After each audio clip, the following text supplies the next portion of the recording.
Way back in 1979, George Miller kicked off his directorial career with his debut feature, Mad Max. Filmed in Australia, the original takes place in a world on the brink of destruction and is anchored by Mel Gibson's performance as Max Rockatansky. After its massive international success, the film spawned a franchise with its first high-octane sequel, Mad Max 2: The Road Warrior. The second installment is hailed as one of the greatest action films ever made, and its post-apocalyptic punk aesthetic popularized the subgenre. I'm gravely disappointed.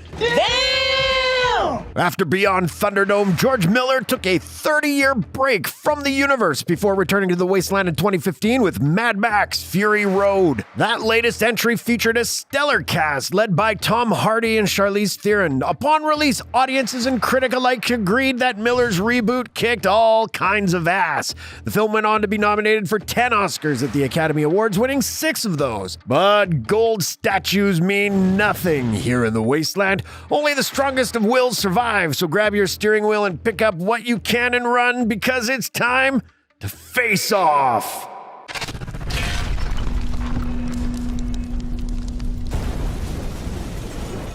No actual science was used to determine the outcome of Face Off. Your results may vary. Please do not consume Face Off if you are allergic to conjecture, opinion, or general nonsense. With Miller's next film, 3,000 Years of Longing, featuring Idris Elba and Tilda Swinton, releasing soon and production already underway on the prequel Furiosa starring Anya-Taylor Joy and Chris Hemsworth, now is the perfect time to take a closer look at two of Miller's best films under his belt, The Road Warrior and Mad Max: Fury Road. So let's see which puts the pedal to the metal more than the other one. Round 1, Story. The Road Warrior is one of those rare sequels that surpasses the original. After avenging the deaths of his wife and child, Max drives the dangerous highways of the Australian outback, fending off attacks from barbaric tribes that prey on the weak. Upon stumbling across a refinery encampment full of relatively peaceful, decent people, Max initially schemes to steal their oil, but soon becomes the group's reluctant defender against the hulking humongous and his ruthless marauders who besiege the compound. Set in a post-apocalyptic desert, Miller essentially crafts a Western with the archetypes and tropes following that formula for the most part. Even the relationship between Max and the feral kid is a nod to the classic Shane. Same as The Road Warrior, Fury Road takes place in a wasteland years after the collapse of civilization, where gasoline and water are scarce commodities. After Max is captured by a squad of war boys, he forms an uneasy alliance with Furiosa in order to flee an armored tanker truck from a tyrannical cult leader, Immortan Joe, and his militia. Furiosa is on the run because she's also made a daring escape with Immortan Joe's 5 wives, whose psychotic war party will stop at nothing until he gets his prized property back. The film is one giant, deadly, non-stop chase through the harsh desert, with Miller even describing it as almost a Western on wheels. If The Road Warrior's story topped the original, then Miller takes it to the next level with Verdict: Fury Road. Round 2, Max. In The Road Warrior, the original Max is played by Mel Gibson. Haunted by the death of his family, Max's trauma has him start off very cynical and hardened as a loner with only his dog as a trusty sidekick. In the role, Gibson exudes a certain charisma, always seeming cool and collected even in the hairiest of situations. He's very much the badass man of a few words, with Gibson only having 16 lines of dialogue within the entire film, and 2 of those lines were, "I'm just here for the gasoline." With Miller's direction and Gibson's iconic performance, the character transcends into a mythical figure. As Max, Gibson is more of a burnout man on a mission, as opposed to Hardy's animalistic Max, who's just along for the ride. With so much time between Thunderdome and Fury Road, Miller felt like he had to cast a younger actor in the role of Max this time around to maintain that same contemporary warrior. Fortunately, Tom Hardy is an excellent choice and proved more than capable of carrying the Mad Max mantle. While not taking as many cues from Mel Gibson, he plays the role with a distinctive blend of Indiana Jones and Wile E. Coyote. Portraying Max less as a man of few words and more as a feral animal, it felt like a natural progression from emotionally broken to mentally broken. I mean, this incarnation of Max has completely skipped the dog food and just eats anything he can get his hands on, like a mutant two-headed lizard. Sadly, he loses his beloved car in the opening, but over the course of the film, he at least manages to rediscover his humanity. In both films, Max initially acts in his own self-interest, but by the end, his motives always drift into the more altruistic ones. Both actors bring their A-game and different takes on the role, but we gotta go with the OG on this one. Verdict: The Road Warrior. You want to get out of here? You talk to me. Round 3, Villains.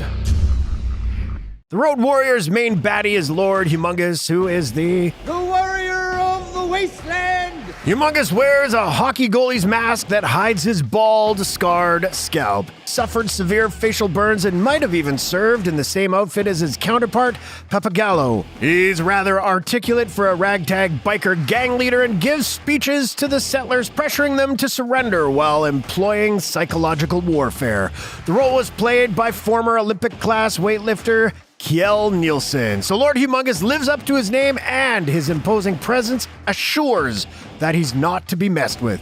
The man has a malevolent cult of personality and terrorizes the settlement with anyone who gets in his way. There's also Wes, a leather-clad biker sporting a mohawk who serves as Lord Humongous' lieutenant, wickedly portrayed by Vernon Wells. Wes is easily the most evil of the Humongous' followers, and that's really saying something.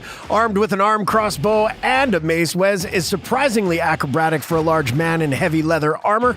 He also has a soft spot for his maybe platonic maybe not partner, Golden Youth.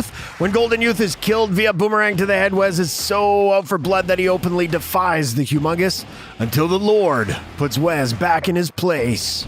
In Fury Road, Immortan Joe is the ruler of the wasteland, an oppressor who lords over everyone since he controls the water supply. Similar to Lord Humongous, his face is never truly seen, covered by a skeleton smile mask that hides a breathing apparatus. The rest of his appearance is made up of his long white hair and some clear plastic chest armor that houses his oozing sores. Immortan Joe is portrayed by Hugh Keays-Byrne, who also played the antagonist Toe Cutter in the original Mad Max. From Immortan Joe's perspective, he's simply going after his property in the form of his wives and unborn children, and the central conflict revolves around this. Another secondary antagonist is Joe's big in the brawn but short in the smarts department son, Rictus, played by Nathan Jones. There's also the minor villain of Josh Hellman's Slit, a competing rival to Nux. While this character does act menacingly, he can usually come off quite pitifully. I got his boob! John Howard and Richard Carter play the People Eater and the Bullet Farmer, respectively, bringing their unique character designs along with their own small armies for the ensuing battle. Even though the nightmarish Immortan Joe is a formidable enemy, nobody's more despicable than that guy who killed Max's poor dog. Verdict: The Road Warrior.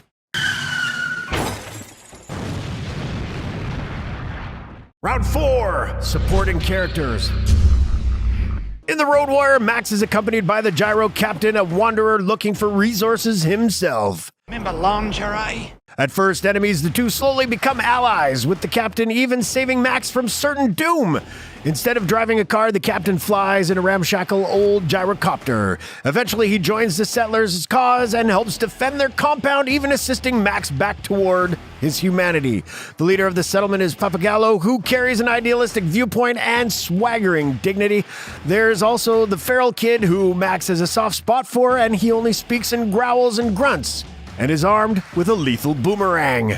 For Fury Road, we only have one word: Furiosa.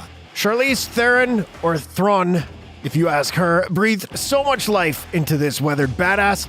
Nicholas Hoult injects a lot of pathos into the role of Nux, a war boy nearing the end of his half-life who doesn't want to sit around and wait to die, but rather go out in a blaze of glory on Fury Road. There are also the wives. Each actor imbues them with distinct personality. Rosie Huntington-Whiteley is splendid. The de facto leader of the wives, Zoe Kravitz, plays the part of Toast the Knowing, who we guess that part of her name comes from knowing how to work a gun. Abby Lee as the Dag, the most perceptive of the bunch. Riley Keough is capable, perhaps the most empathetic of the group, as she forms a strong bond with Nux. Courtney Eaton as Cheeto the Fragile, the youngest and most naive of the wives, and the Valvolini, such as the Valkyrie and the Keeper of the Seeds. And of course, the Doof Warrior, who tips this round in favor of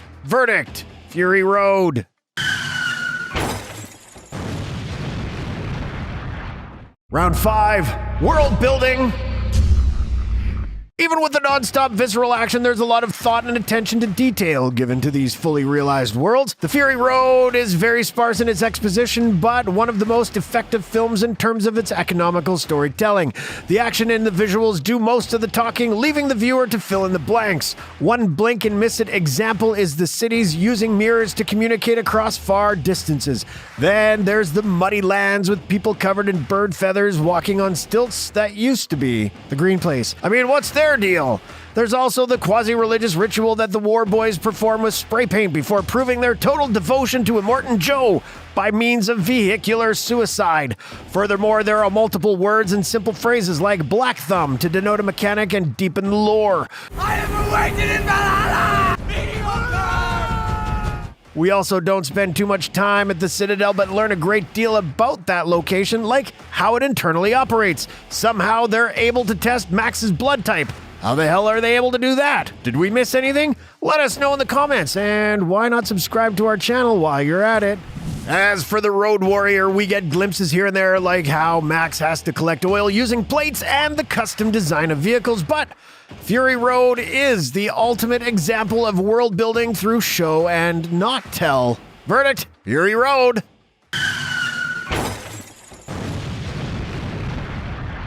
Round 6, special effects. The Road Warrior is no slouch in the stunt department. The settlement's defenses are accomplished in camera, with even the pyrotechnics being practical. The shot of the two men strapped to the front of Humongous's vehicle that smashes into the tanker were actually dummies, with watermelons wearing wigs. One of the more spectacular stunts was actually a serious accident. This shot of the motorcycle riding raider hitting a car and cartwheeling through the air is genuine. The stuntman was supposed to just fly over the car without hitting, but ended up breaking his leg badly. Don't worry though, he survived, and after all, pain is temporary and film is forever. In total, there were over 80 custom vehicles made for this production, with more than half being demolished. On Fury Road, the production utilized a seamless blend of practical stunt work by Cirque du Soleil performers and Olympic athletes, along with CGI to create stunning visual effects, with Miller claiming 90% of the effects are the real deal. Yep, including that sick, fiery guitar. That was all practical. Sorry, Eddie. This is still the most metal concert of all time. Most metal ever! All 150 cars were fully functional, with only 88 surviving to the end of the shooting. Even the older actors playing in the Vuvolini did their own stunts. That made it even more badass due to the fact that some of them were pushing 80. While each film has their fair share of death-defying stunts, one film hits the gas a little harder than the other. Verdict: Fury Road.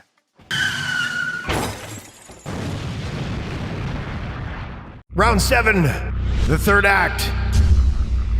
At first, Max turns down the settlers' wish to escape with them, opting to collect as much fuel as he can carry. See you around, maybe.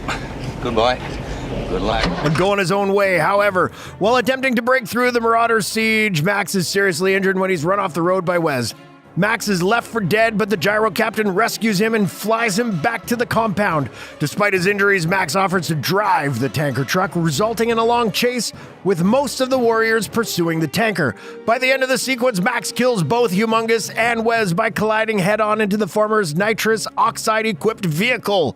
The truck rolls off the road and the tanker turns over, revealing not oil, but sand. Leaking from the tank, Max was duped into being a decoy, which allowed the other settlers to escape with the fuel and oil drums hidden inside their vehicles. The gyro captain succeeds Papagallo as the chief and leads the settlers to the coast, establishing the Great Northern Tribe. The narrator is revealed to be the feral kid who grew up to become the tribe's new leader, and reminisces about the Road Warrior who departed for parts unknown and now lives on only in legend. Fury Road's third act comes after the group learns that the green place they had been searching for is now uninhabitable, so Max convinces them to return to the undefended Citadel, which has ample water and crops, along with trapping Immortan Joe and his army in the canyon. The group heads back towards the Citadel and contends with Immortan Joe's minions. No, not those minions. With both sides suffering multiple casualties, and even Furiosa is gravely wounded by way of shiv. to the back. Despite that, it doesn't stop her from taking out Immortan Joe herself thanks to an assist by Toast. Remember me? On the journey back, Max saves Furiosa by helping her breathe by way of knife to her side and then transfuses his own blood into her. With Immortan Joe defaced and defeated, the gang returns to the Citadel. As the crowd rejoices upon seeing Joe's dead body, the remaining war boys decide to raise the platform and let Furiosa, the wives, and the remaining Vavolini up. As the platform rises, Furiosa looks over the crowd and notices Max walking away. They exchange one last look of respect and gratitude before Max disappears into the crowd, becoming a drifter once again. Both movies finish strong with epic endings, but the emotional highs come off more satisfying with verdict: Fury Road.